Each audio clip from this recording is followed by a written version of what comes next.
เริ่มที่ข่าว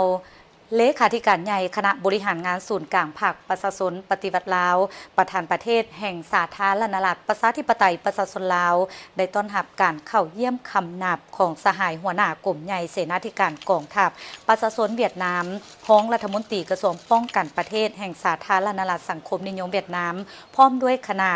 โดยในวันที่22เมษายน2026มื้อนี้ที่ห้องว่าการศูนย์กลางภาค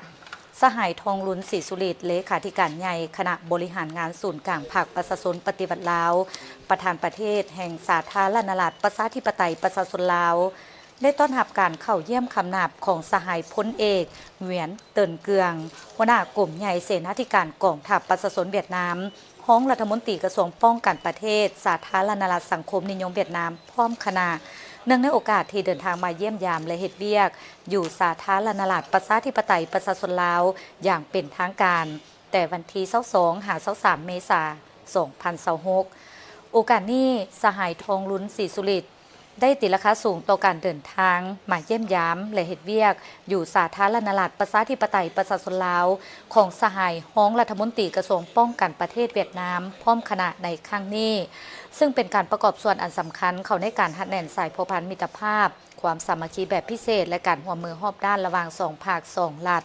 และประชาชน2ชาติลาวเวียดนามอ้ายน้องที่มีมูลเสื่อมมาแต่โดนนานแล้วนั่นให้นับมือแน่นแฟ้นยิ่งขึ้น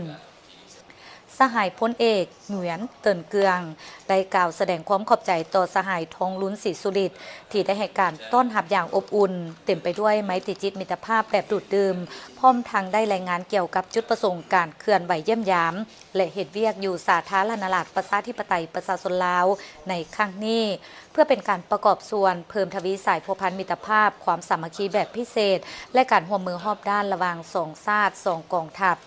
เวียดนามลาวโดยเฉพาะเป็นการพัวพันร่วมมือช่วยเหลือซึ่งกันและกันให้นับมือหันเข้าสู่หลวงเลิกและมีมากผลตัวจริงในโอกาสนี้